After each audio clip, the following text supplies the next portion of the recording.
ऐसा न्यूट्रिएंट जिसके बारे में विस्तार से बहुत कम लोग जानते हैं। मोटे तौर पे नाम सबने सुना है, लेकिन उसके बारे में डिटेल में लोग नहीं जानते, और उसे हम कहते हैं प्रीबायोटिक्स।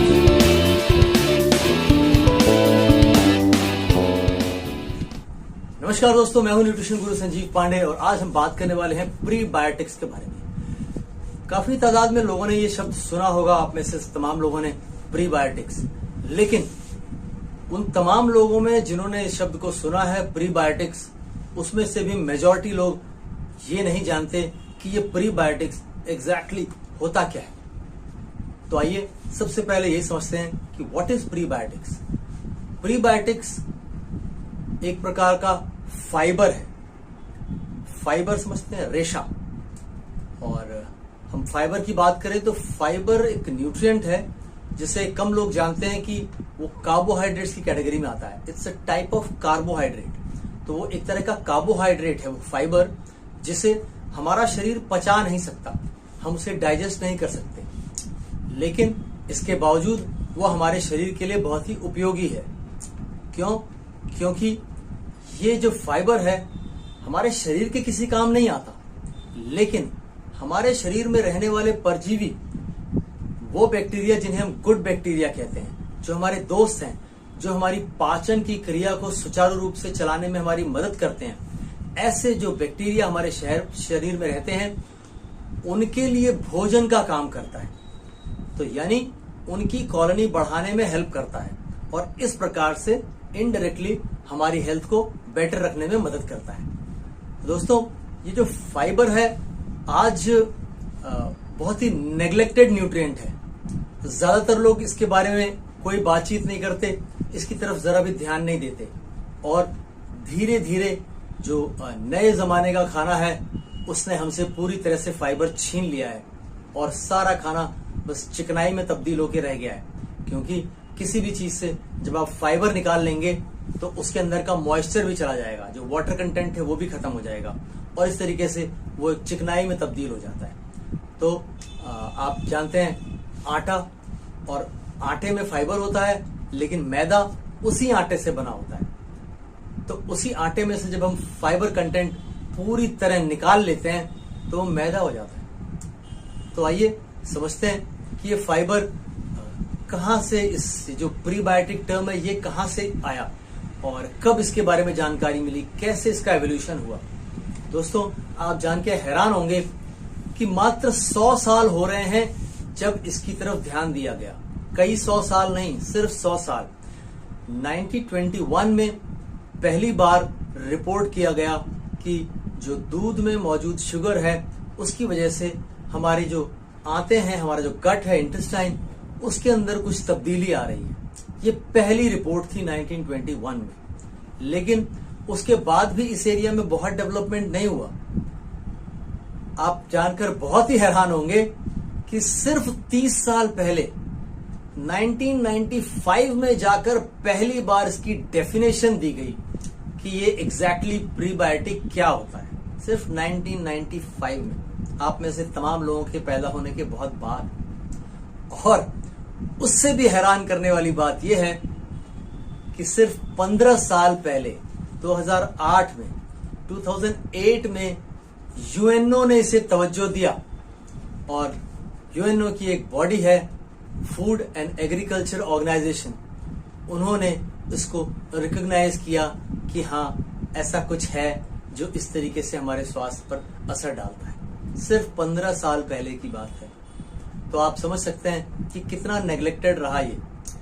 इतने सालों कभी ध्यान ही नहीं दिया गया, और दुख के साथ कहना पड़ता है कि आज भी मेजॉरिटी लोग इसके बारे में कुछ नहीं जानते, सिवाय इसके कि फाइबर नाम की एक टर्म होती है। कहां से मिलता है, क्या करता है, कितना चाहिए, किसी को नहीं पता। आइए समझते हैं ये फाइबर कितने प्रकार के होते हैं। दोस्तों, जो पहला टाइप है फाइबर का, उसे हम कहते हैं सॉल्युबल फाइबर। सॉल्युबल फाइबर इसलिए कहते हैं क्योंकि ये वाटर सॉल्युबल है, पानी में घुलनशील, पानी में घुल जाता है पूरी तरह से, तो उसे हम सॉल्युबल फाइबर कहते हैं। इसके क्या क्या लाभ हैं हमें? पहला, ये हमें संतुष्टि महसूस कराता है। यानी जब हम खाना खा रहे होते हैं, हमारे खाने में मौजूद फाइबर जो है वो हमें पेट भर जाने का एहसास कराता है, जो हमें महसूस करता होता है कि बस हो गया, अभी लगता है ना, वो ये फाइबर है जो आपको सेटिस्फैक्शन दिलाता है जब आप खाना खाते हैं तो, कि हाँ अब हमारा पेट भर गया। इसके बाद यही फाइबर हमारे कोलेस्ट्रॉल को लोअर करने में हेल्प करता है, जो सोल्यूबल फाइबर है। साथ ही ये हमारा ब्लड प्रेशर जो ब्लड शुगर है उसे रेगुलेट करने में भी हेल्प करता है। तो मन में सवाल उठ रहा होगा कि तो फिर ये किन चीजों से मिलता है?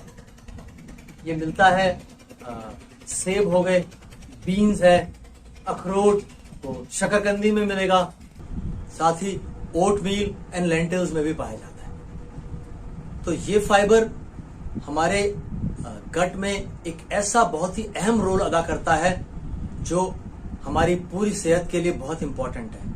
और वो ये कि ये हमारी इंटेस्टाइन में, जो हमारी आंत है, उसमें एक मूवमेंट होती है ऐसे ऐसे, जिसकी वजह से खाना जो है वो धीरे धीरे आगे बढ़ता रहता है। तो ये जो सोल्यूबल फाइबर है ये उस खाने को सही गति प्रदान करता है, सही गति से आगे बढ़ने में मदद करता है, जिससे आपका डाइजेशन प्रॉपर हो पाता है। अदरवाइज अगर वो नहीं होगा तो खाना सही गति से आगे नहीं बढ़ पाएगा, तो देर तक एक जगह पर ठहरेगा और फिर वहां सड़ेगा और आपको तरह तरह की प्रॉब्लम्स होंगी, आपके गैस बनेगी, खट्टी डकारें आएंगी वगैरह वगैरह। तो ये इतना इंपॉर्टेंट रोल प्ले करता है और फिर भी हम इसको अभी ठीक से जानते नहीं। दूसरा जो टाइप है फाइबर का उसे कहते हैं इनसॉल्युबल फाइबर। जो इनसॉल्युबल फाइबर है वो इनसॉल्युबल इसीलिए कहलाता है क्योंकि वो पानी में घुलनशील नहीं है, वो सॉल्युबल नहीं है। ये जो इनसॉल्युबल फाइबर है इसका सबसे महत्वपूर्ण जो काम है हमारे शरीर के अंदर वो है वो लैक्सेशन प्रोवाइड करता है। आसानी से जो वेस्ट प्रोडक्ट है वो बाहर के रास्ते की तरफ बढ़ सके, यानी आप कॉन्स्टिपेशन के शिकार न हो अगर आम भाषा में कहा जाए।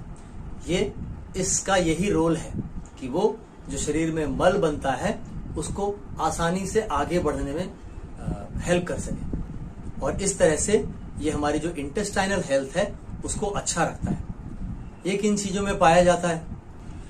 खड़ा गेहूं है, अब तो खड़ा गेहूं खाने का चलन समाप्त हो गया। पहले हमारे गांव में गेहूं को भून करके भी खाया जाता था।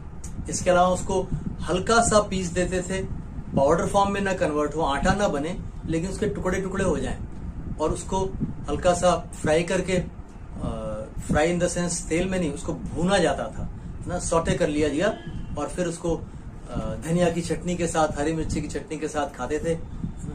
ये सब चलन हो गया समाप्त। तो खड़ा अनाज अब शरीर में जाता नहीं, इस वजह से फाइबर की काफी दिक्कत आने लग गई है।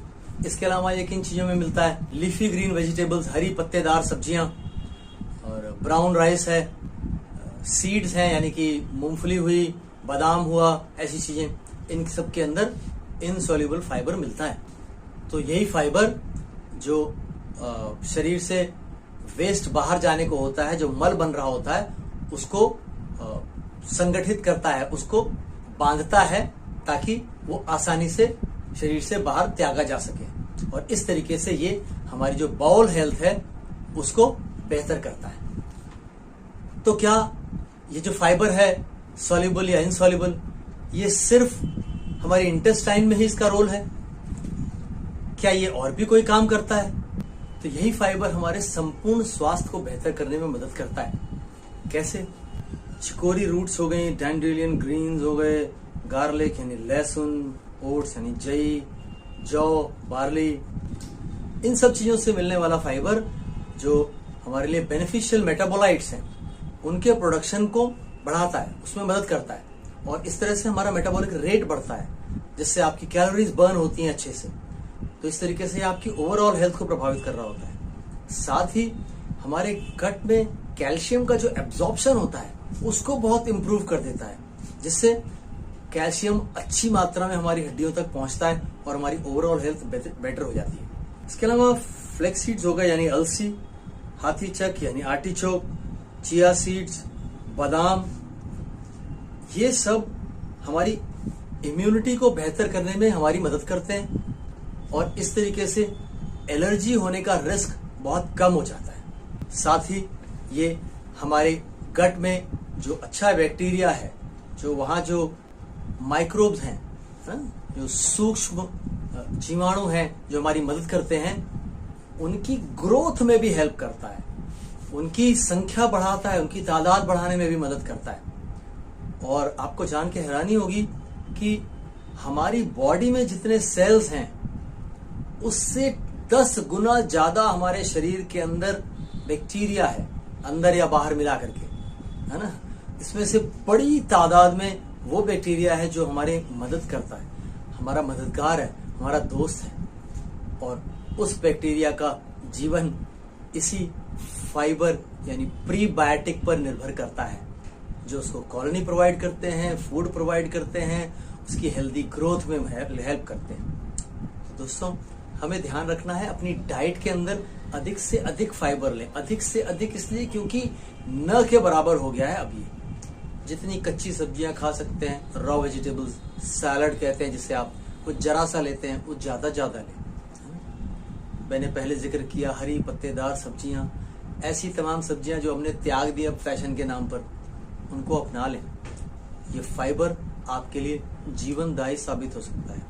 इसी फाइबर की कमी से आज बहुत बड़ी तादाद में पेट के मरीज देखने को मिलते हैं, लोग पाइल्स के शिकार हो रहे हैं, तरह तरह की प्रॉब्लम्स हो रही हैं। और यही वो एरिया है आपका गट, जो अगर अनहेल्दी हो गया तो फिर आप जीवन में सारे उपाय कर लें बाकी के, पर आप हेल्दी नहीं रह पाएंगे। तो दोस्तों, फिर मिलते हैं आपसे, तब तक के लिए स्वस्थ रहिए, मस्त रहिए। जय हिंद।